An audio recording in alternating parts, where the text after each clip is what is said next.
Hello, everyone. Welcome to another episode of Ahead of the Curve. This week, I would like to introduce my guest, Kerstin Hovland. Kerstin, welcome to the show. Hello. Hi, Jeff. Thanks for having me. Absolutely. So, Kerstin, where in the world are you located right now? I am in downtown Los Angeles. I'm about as downtown as you can get. right in the Old Bank District. How's the weather been in Los Angeles? Has it been nice over there? It got a little warm last week, but mostly this is the best time of year to be here. Probably a bit better than it is here in Orlando because it's hot all the time. As you already know from being here for like part of your life last year. Which I'm sure we'll talk about a little bit more as we kind of dig in. Going to spend 3 months somewhere. It may as well be Florida. Yeah, absolutely, right? So, Kerstin, can you let us know where you're, like, a little bit about your background and how you kind of got started in the industry? Yeah, it's sort of an interesting origin story. I did not set out to work in performance or theater. I was actually going to school for computer engineering. Little did you know. Yeah, I was headed straight for a career in the defense aerospace industry as a programmer, and ended up basically at some point going, heck with this, flip table, and running off to join the circus. Not completely blindly. I went to Iowa State University for computer engineering, and to put myself through school, I was working as a local crew stagehand at the theater there. So I unloaded and loaded a lot of trucks and put up a lot of shows. Took up the basketball floor, put down the basketball floor, a lot of physical labor, a lot of trust, all that stuff. But I really enjoyed that environment. I was in theater as sort of the LD in high school, and when I decided to jump ship from engineering, it was partially because I went to Iowa State specifically because they had a virtual reality program there, human computer interaction, VR, all this sort of interactive, immersive technology. Laboratory type work, and I was doing a lot of that, but I was too early for VR. So there weren't much in the way of careers, and the projects I was working on, the jobs I were doing were heavily defense related. So defense oriented. I couldn't, I couldn't work in that kind of that line. I couldn't work on weaponry. The work I even have done that is in weaponry right now bothers me. So yeah, I was like, well, where do I get this sense of immersion and of creating something that's interactive and that's impactful to people? And it's like all these concerts I went to, mostly in the back waiting to tear it down. But I was like, that's much closer to the atmosphere I want to be working. I want to be making people happy, not investing my time and energy into death. No, you don't want to invest time and energy into like killing people and blowing things up. Yeah, there's some mental gymnastics. Like my mentor when I was working for Lockheed Martin said, think about it like you're keeping people safe. You're keeping. It's like, well, you might be able to do that, and I can't. So yeah, I turned down the offer, walked away, and kind of retooled my entire career I went more into the art side of the VR. I basically switched my major at the last minute, ended up getting a degree in studio arts. So I've got most of the training, I managed to cram all of the credits from computer engineering into random places, and only took 1 year as a super senior. And then right after that, I went, it was 2007, so 2008 happened, and all jobs just went nothing. So I went from a very simple career like 2007, 2008 were rough years for like everyone. Yeah, it's like this time with the pandemic, it's like, oh, first time. I've been here before, so. I wasn't quite sure at that point how I was going to fit into that world. I was kind of headed more towards movies and animation. I had an interview with Pixar, etc. when everything just fell apart. And I did some driving around the country at that point, ended up in Seattle at a friend's house, went to go see the Nine Inch Nails Lights in the Sky tour, which I don't know if you remember that. It's been a while now, but it was heavily interactive. There was a lot of was that the one where he also had the scrim come down, basically? Yeah, a lot of like break beam sensor type things, and they touch part of the screen and different, triggers different sounds, that sort of thing. And I'm like, well, I know how to do all of this. This is great. I want to do this exactly. I can do anything from load and unload the truck to make that work. How do I get here? So that's my, that's sort of where it all sort of came together of like, this is the career I want. I loaded up and unloaded a lot of video walls. Saw stuff that went on it, had a background. Yep, you definitely knew how it worked, and you definitely knew how it was put together. Exactly.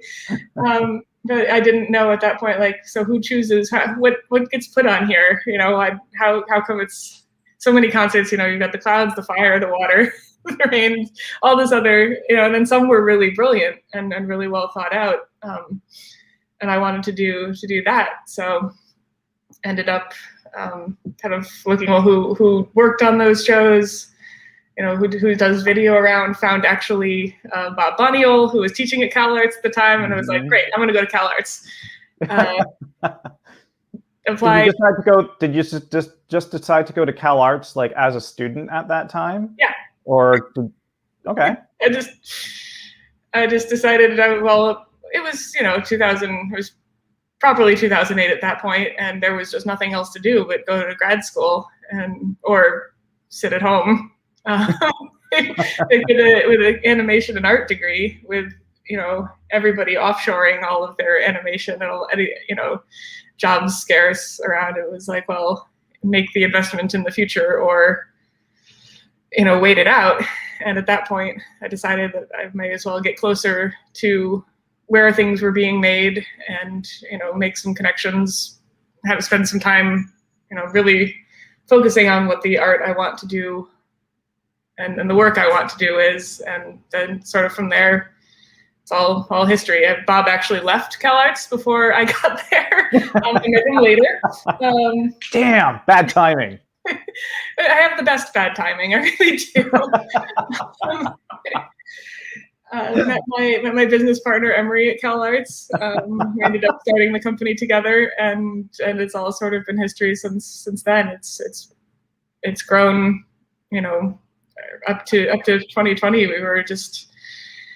We've filled a very particular niche of video and art and sort of these off kilter approaches to what a concert video can be, like what the screens are and what's on them. So I think, that's sort of the origin story. Electronic Countermeasures has been going since 2012. We're still around. We were able to keep our studio cranking away 9 years later. Yeah, yep, exactly. And still trying to figure out what the next interesting, beautiful thing we can work on is. Still trying to figure out exactly what we do. No, not really. Right, yeah. Not really exactly. sure. Like, what do you do for a living, Kirsten? I'm like, I don't know. I experiment. I play with things. I play with things until the results that we want come out, and that's sort of the entire approach. It's always everything from my path here to working on any individual project is sort of, for me, a very free form, flowing, like just sort of go with it and just go with the flow. Go with the flow. See what presents itself and use that, and try not to get too bound up in any particular way of being. The more, or way of working, the more you try to plan, the more life throws curveballs at you. Yeah. No kidding. Yeah. So here we are in 2021 after 2020. Well, everybody's been pitched the biggest curveball of their entire life. Yeah. I'd say this is worse than 2008. I mean, widespread. For me, it feels about the same. Like same sort of went into it with a plan, had good prospects, and then just gone. Like, where do you go from here? Yeah, and I think that's been, it's been an interesting year. It's been interesting to see like how many people have transitioned in our industry and how many, like the directions that different people have taken. Some people have stayed in the industry and have found ways to continue being creative and to continue making money. And some others have, it left the industry and have found other new homes. And, a good friend of mine here in Orlando, Scott Riley, actually, who was on the show earlier on, I think mid last year, he's still working indirectly, but he picked up another job, basically doing some virtual work for some manufacturing companies and stuff like that. So, there's all these little branches that people kind of take and these opportunities that I guess that we'd never really see that are still there, but you don't really see them because you're kind of so wrapped up in your own life and your own like career that you don't see all these other kind of fruits that are hanging down around your head that you can just grab out and grab one. So it's been really neat to kind of see like that transition happen over the last like year and a half or so. So yeah, it's just been kind of crazy. I wanted to say a quick hi to Ted Palace. Hey Ted, and I want to say hi to Vincent and Christy and the whole gang for kind of tuning back in and checking things out. It's been great, and of course having Vincent and Ted, on the show in the past too, they kind of get the whole ordeal and know what's kind of going on.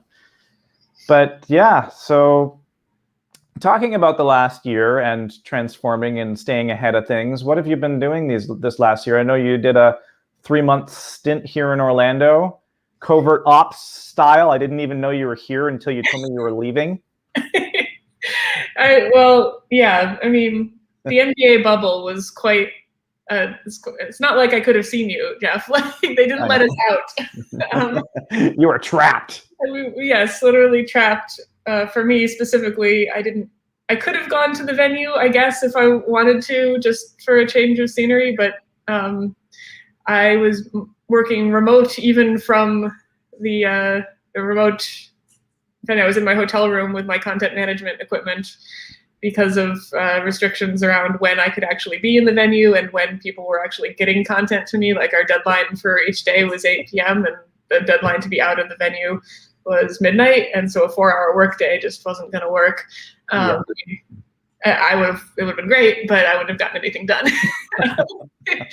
Also, in the bubble, there wasn't much to do anyway. So besides work as much as possible, but it was quite an intense 3 months. I hardly noticed it passing in a way. Like we did in the end have like over 15,000 assets that were cataloged, managed, quality controlled to a certain extent, and then shown on live TV in 3 different venues.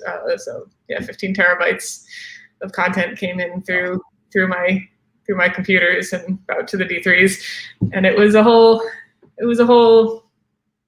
almost Groundhog Day. Unbelievable amount of content.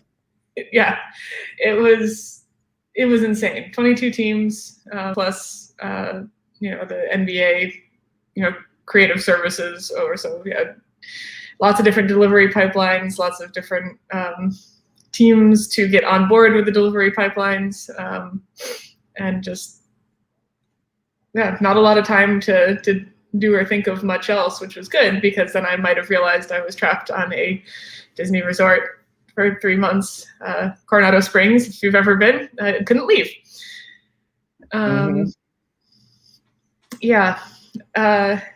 of answering Ted's question a little bit right now, I could say in order to relieve some of the slog, Jackson Gallagher started programming. We worked together on some scripts to make me. I'm sorry? Great. I said I was just saying I love Jackson. Yeah, he's great. He was like, okay, like it's when we realized the problem was overwhelming, and it really was. Like at a certain point when I'm like, I am sleeping 3 hours at a chunk, in between like moving content around, like this isn't working. I was supposed to have 3 content managers from the NBA, but they gave me like content managers for social media, which is a totally different job description. And a different skill set, and not a single one of them could figure out how to open Notch.lc files. And so they were just passing stuff to me like, we hope it's good, and sometimes it wasn't.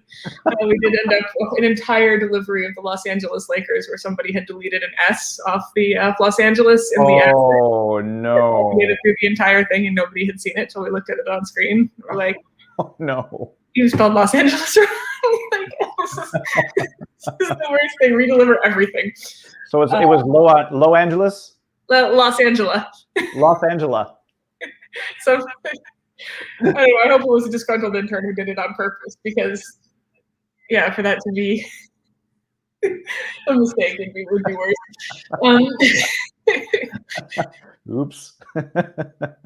It was, so Jackson wrote what was the beginning of what is now Manticore, that he's kind of developing and pushing out on different shows. I think they worked on their last NBA thing with it. It's sort of a pre-processing content management system. So you can at least give it some parameters, and it can check like the header of video files and file names and other things that are, So it's kind of like working off metadata. Yep, metadata checker. exactly.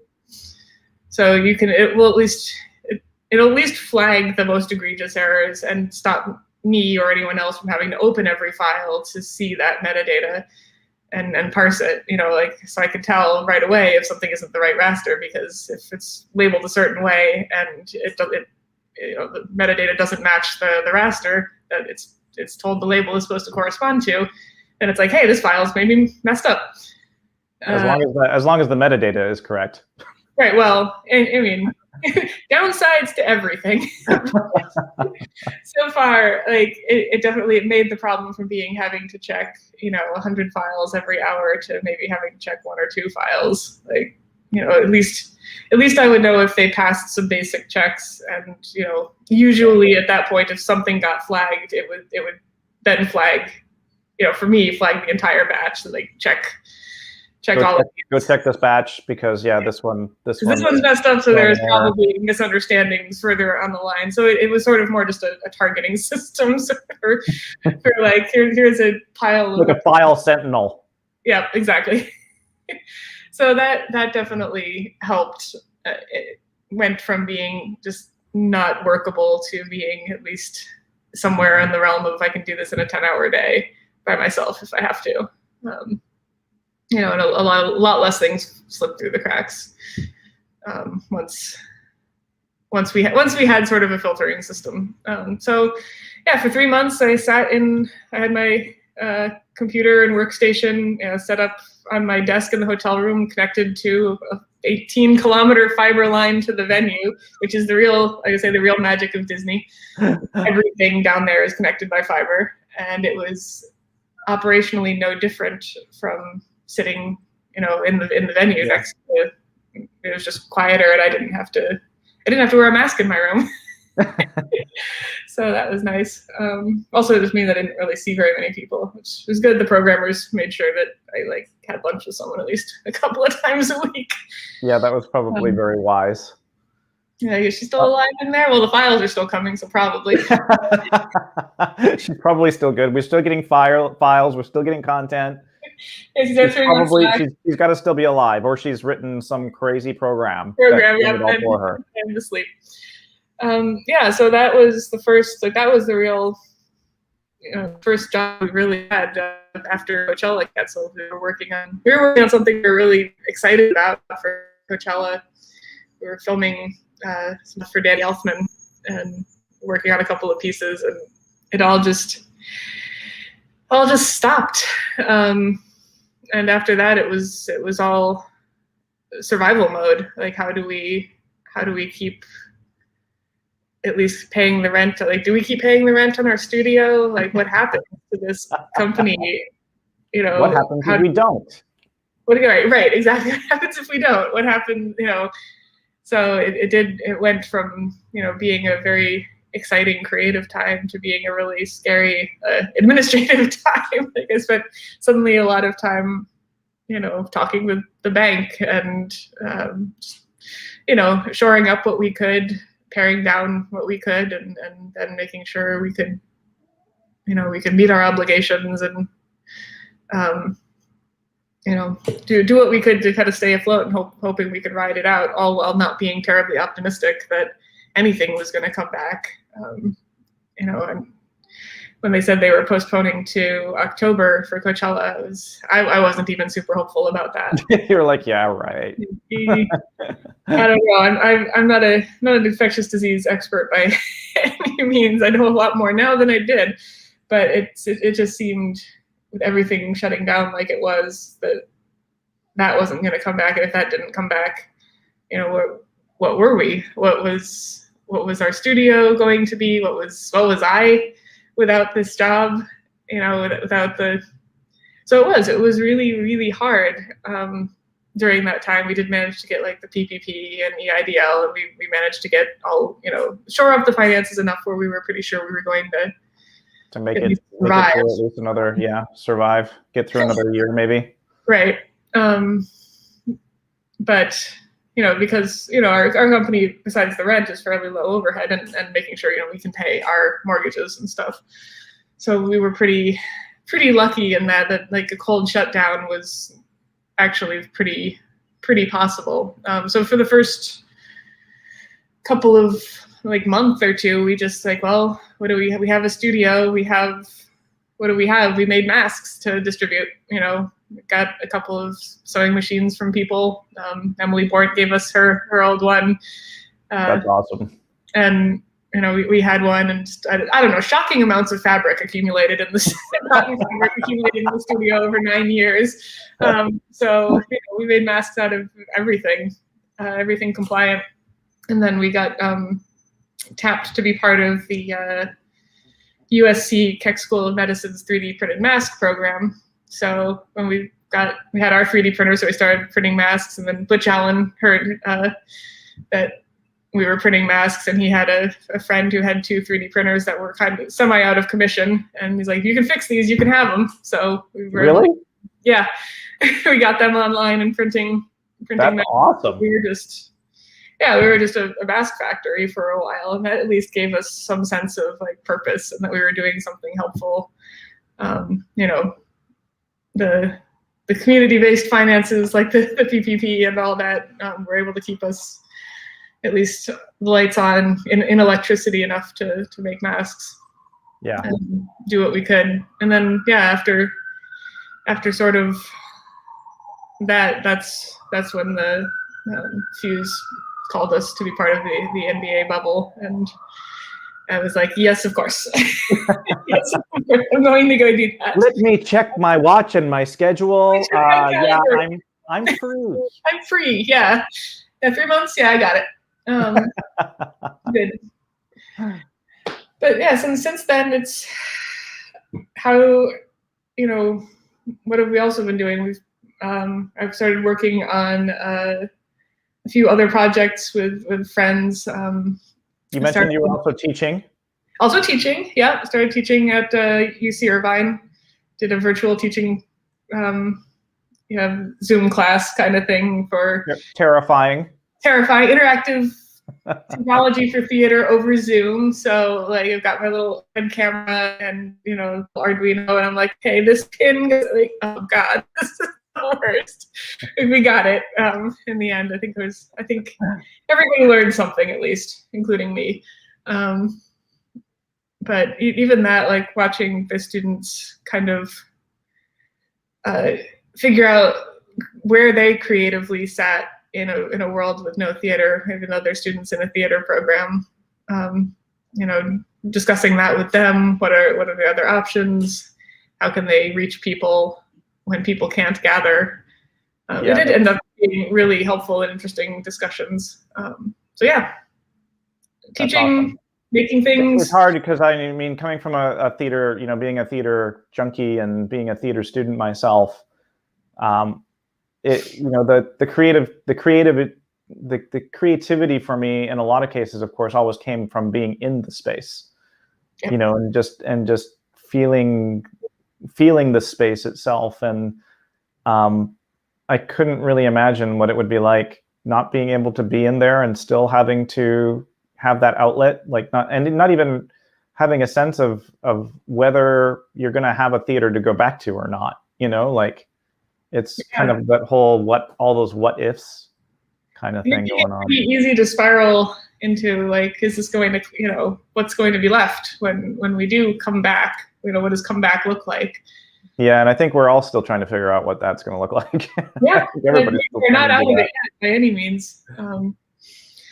We've all found, like you said, things to keep ourselves busy. Sorry, forgot to turn off notifications. Yeah, no worries. Mine's been ringing too. So, yeah, it's more, how do you stay creative? How do you stay engaged? And also, how do you kind of take care of yourself? Like some days you're just going to need to do nothing for a while and stare at the wall and think or not think, or, you know, sometimes you have to get up and do a job you don't want to do. It's not what you want to be, you know. I definitely technical directed a couple of websites. I'm not saying I didn't want to do it, but it's not the job that I saw myself doing. You know, it's not the same. Putting together these sort of online platform things for people to watch content on. It's interesting though, because you know, you say that now, but I think as we move into the future, that's going to come, I think, a lot more into play into our industry. You know, like everybody's talking about shoving technology up into the cloud and virtualizing everything now, and you know, being able to, and we have all these different streaming media platforms. All of that is making its way into our industry, and I think a lot of that's going to come even more heavily into play over the next few years, actually. I think it's a good thing. I think we're in that awkward growth phase right now where everything sucks just a bit. Like, you know, Ted's over there in the comments talking about XR, and I agree. There is a lot of good energy, theatrical, creative, coming around. Like I've worked on a few XR sets now, and there's so much possibility. Well, yeah, you've got no limitations. There's no, you don't have to worry about physics. You don't have to worry about anything that applies to a physical world. Except for shadows and light spill. Right. I know. You can trick all of that, though. Yeah. There's a lot to be explored to make, you know, to erase those limitations and also make things feel, I don't know, to do things we've never considered are possible before. You know, back when I was at the Virtual Reality Application Center at Iowa State, it was a 6x6 or 6-sided, probably 10x10 cube with 6 projectors.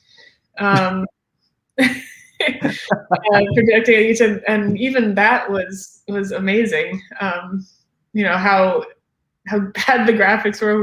When we first started, we were running on these like one silicon graphics, like SGI machine for each projector, rendering, you know, some real low poly, low texture depth stuff. And even that level of immersion was amazing to people. And yeah, it's always the kind of perennial problem is the more real, the more advanced the technology gets, the more used to it we become. It's so true, and our expectations are now, they always get one-upped, you know, like. Yeah, like, oh, you can do that now? Like, yeah, go back and watch the Lord of the Rings. Like, so much holds up. Gollum doesn't. And poor Gollum. Poor Gollum, you can see, like, he looked so real when you saw it the first time, and now, you know, the things that were made of miniatures and, you know, all work that, like, Wade did with, you know, the fabrication of real stuff, that still looks great. Gollum looks a bit flat and outside of that world, and that's just sort of the nature of the beast. You know, we've gone back in, like, even the Star Wars franchise to miniatures and models. but finding a way to. So what you're saying is we need to have a remaster of Lord of the Rings. Oh God, maybe not. Well, yeah. No, I'm just saying the thing that's very interesting, I think where I was going with all of that, the thing that's really interesting to me is that hybridization of physical and virtual. You know, how we can, it's not so much a completely fake reality, but an extended reality, but a reality that blends something that you can touch and hold with something that you could never have in a million years, because we don't live in space or whatever. Unless you're Elon Musk. Yeah, Elon Musk, never mind. So it's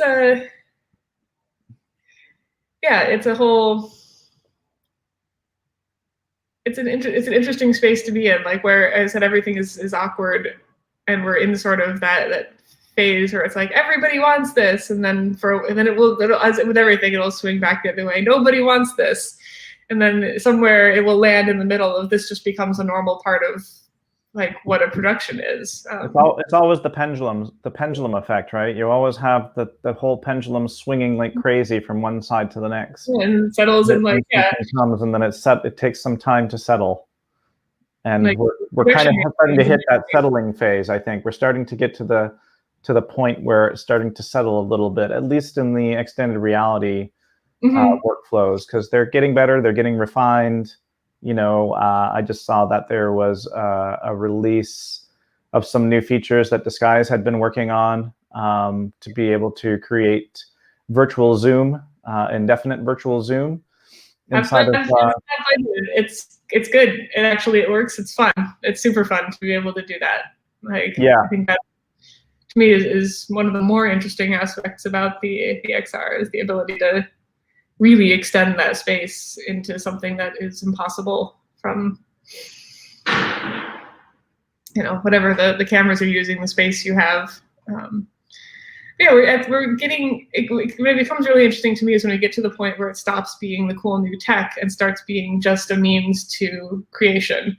It's not about so much how it's being done, but what's being done with it. Yeah, I mean, it's an interesting process, because I find a lot of it is it's workflow related.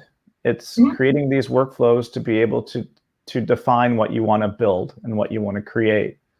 And I mean, that's what I tell a lot of people when it comes down to software and the differences in the features of what each piece of software does. A lot of it is about workflow, because there's so much crossover in between a lot of these different tools and a lot of different tool sets. But it's kind of like what you get comfortable in, and what features and workflows they have to be able to allow you to do it easier, or in a more creative way, or more flexible way. And so it's right now I think it's an interesting time in the world of, like, especially in the world of creative software and creative software development, because you're really kind of defining workflows now, and technology is helping kind of make things a lot more scalable, right? Yeah, a lot more accessible.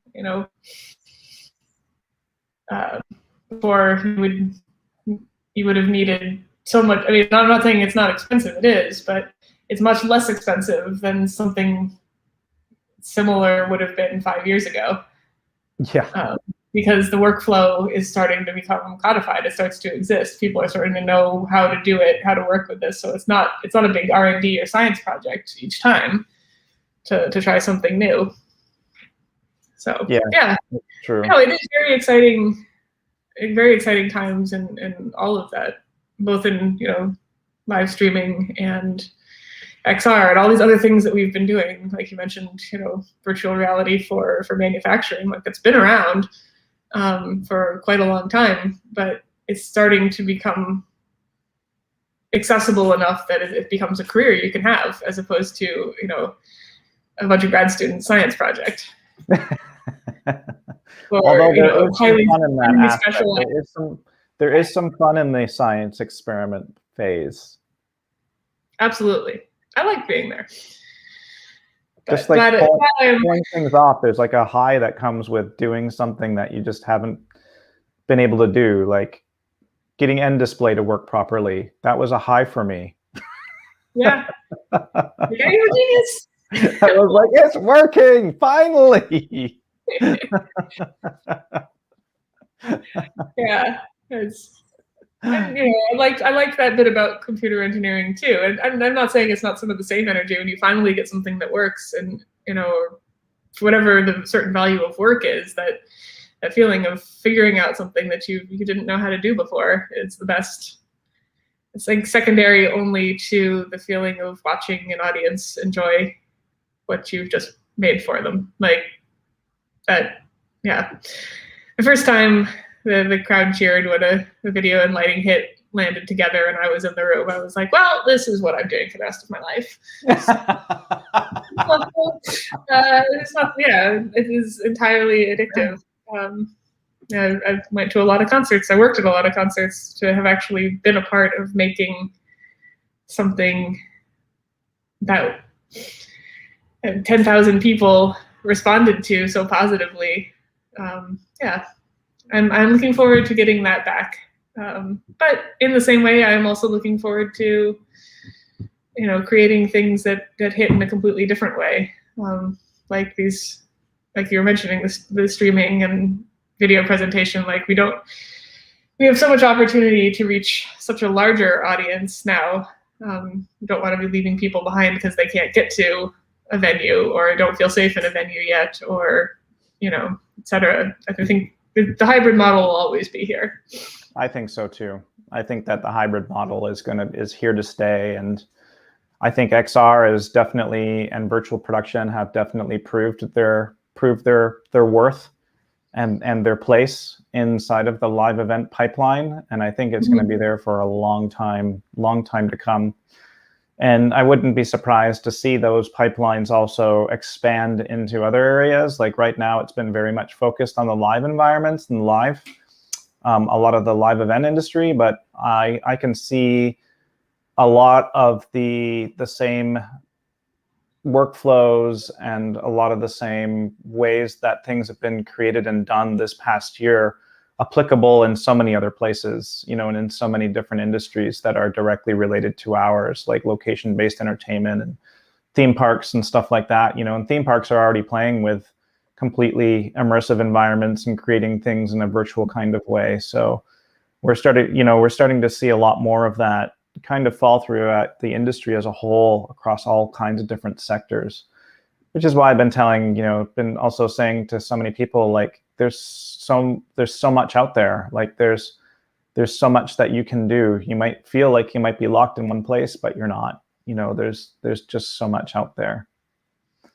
Ted was asking a little, actually, I want to say hi to Zane because I haven't seen Zane in forever. He's like one of my crazy South African friends that I met in Germany. So, hey, Zane, good to see you, man. It's been a long time, so we should catch up sometime offline. But Ted was asking about content management and creating content management systems, and especially with the experience that you've just recently had. I think this would be a great question to ask you what you believe or what you think would be your dream CMS. I don't know how much time we got. We got about 10 more minutes. Yeah, I know. I think it doesn't exist yet. I think that like Jackson Fragment 9's Manticore program is getting close. It's very much purpose built to what we do. I've tried playing with some of the other, entropic internal management. A few of the other. They're more made for a film pipeline than for a live pipeline, and there's a lot of things inherent to them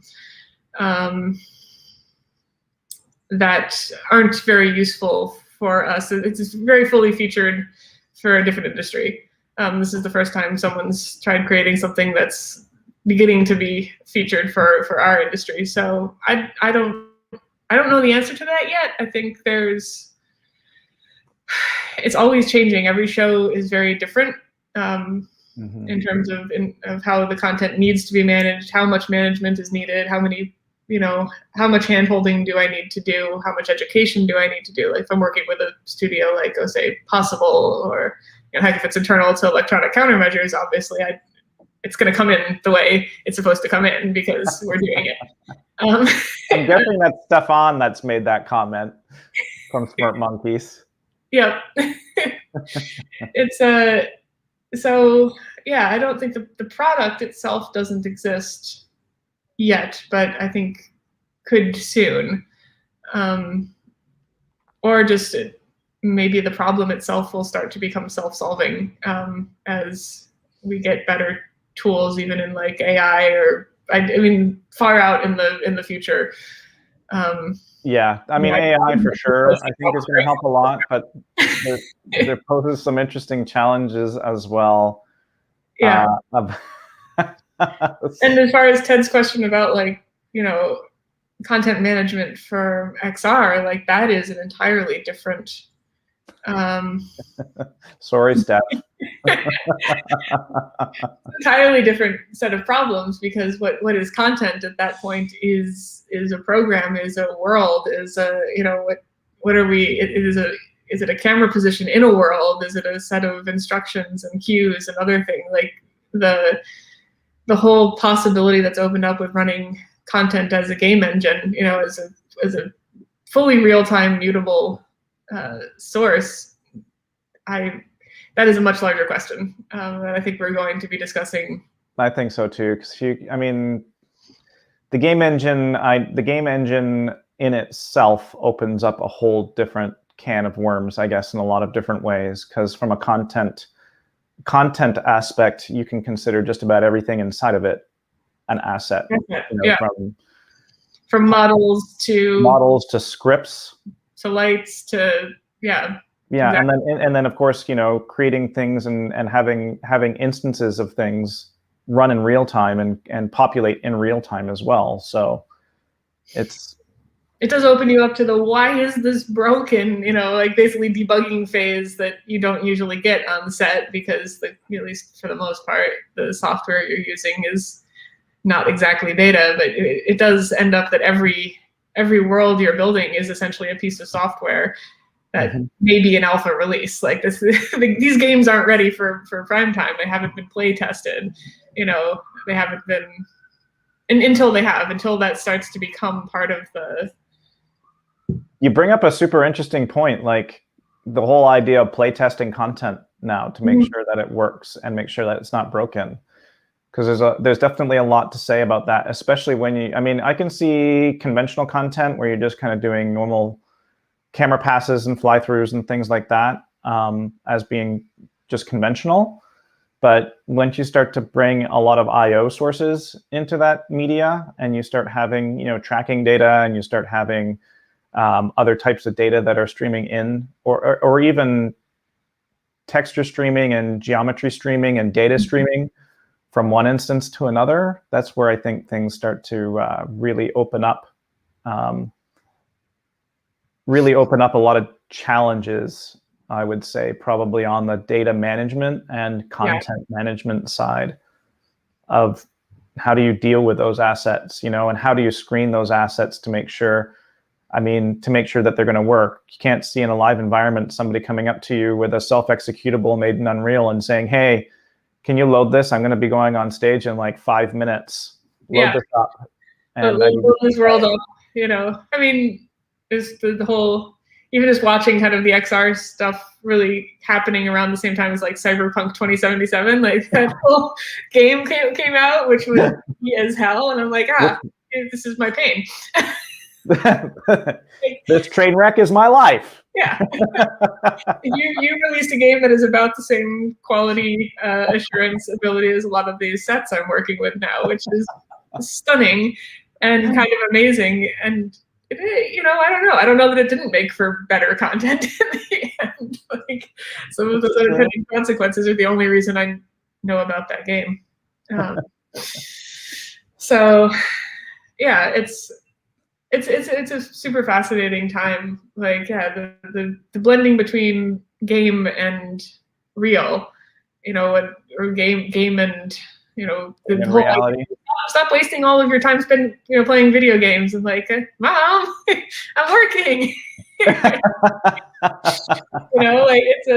it's a whole new brave new world that's, got we will be both figuring out the tech and reading theory books, by philosophers about this period for a long time. I think it will be.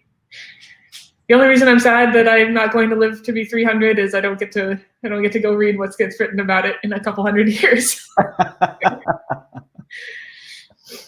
I think that's what makes life, though, just that much more fascinating, because you get to read those predictions from people that have lived hundreds of years before you and see how they've panned out today. And I think that's kind of part of the fun, right? Yeah, like just going back and like reading Philip Auslander's liveness now, like what is the quality of something being live? And like, yeah, it is about the performance, but maybe to the point it's more about the people that you're with. Like, yeah. What is live is. I mean, I can honestly say I've been to concerts by myself, and I've been to concerts with a group of friends or live events with friends, and I can tell you bar none that every time I've gone with a group of friends, I've had much more fun than going and experiencing something by myself. Being able to go and experience and say that's really cool, but there's something to be said about having somebody to share those experiences with. That just makes it that much more, I guess, meaningful, and it kind of impacts that experience by being able to share it. Exactly. So yeah, the question then is how do we have a multiple shared experience in virtual reality that is meaningful and is like. I've worked on some VR sets, like actual VR, where it's super awkward. You're standing next to the director and he's staring at you, and you look over and he's not staring at you. He's just got a headset on. You're like, there's not a world around them at all because they're looking at something on a headset. And yeah, you get in a room with like 3 or 4 people on a headset, and you're one of them without at that moment. It's just like it's a strange world, and that was years ago. Yeah, now so it's gotten even more crazy. I mean, my wife and I were playing this game not too long ago in VR called, I think it was called Echo. The Echo, the game that's kind of like, you don't remember? Anyway, you're kind of playing this disc game, as a team in VR, and it's really, really well done. It's on Oculus, and you play as a team with a group of 4 people, and it's super interactive, and you feel totally immersed. Like, it's really wild, to the point where I was trying to stay within my boundary in my living room, but I was having a hard time. Like, the warnings kept popping up because I was just like so involved in it, and it's just incredible to see how much more immersive those environments have become, and how much more they've been able to like really pull you in. As opposed to what VR was even 2-3 years ago. Like, it's changed so much, so much. Well, Kerstin, I just wanted to, I think now is probably a good time to wrap it up. And I wanted to thank you so much for being on the show. It's been, the time's just gone by so fast. I've not even had time to blink. For those of you who want to get in touch with Kerstin, you can reach her at Kerstin at ECM Interactive for Electronic Countermeasures, or you can check out ecminteractive.com to see some of the works that she's been doing and Emery's been doing over the last 9 years. 9 years. Or so. Next week, I'm going to have Chet Miller on with me. Chet was called out a couple of weeks ago to come on the show, so I managed to swing it and get him in. And he's going to join me next week, so we'll probably be talking a lot about media server technology, programming, and the world of media servers as a whole. So come and check that out next week. But Kerstin, thank you so much for being on with me today. It's been wonderful having you as a guest, and really fun. Listening to talk to you. It's been so much fun. And thanks for everybody, and Ted for all the good questions. Yeah, Ted's been like slamming this one. Typing away. But yeah, thanks to everybody. Thanks to all of you for being so supportive through the last year and a bit. It's been a hell of a ride, for me. With Ahead of the Curve, I had no idea what impact this was going to be, over the last year. And it's been a real pleasure to be able to do this week after week and have such amazing talent come on with me week after week to be able to share, a little bit of their lives and a little bit of their experience. So it's been awesome. And people like you have made it what it is. So thank you so much, Kerstin, for being on with me today. And thanks to all the viewers and you guys for watching week after week. It's been tremendous. It's been absolutely tremendous. Thank you so much for putting this together, Jeff. It has been great. Thank you. Yeah. It's meant a lot. It's meant a lot. And of course, to all of you, thanks for watching. I can't wait to see you guys again next week, and stay ahead of the curve, everyone. Have a good week.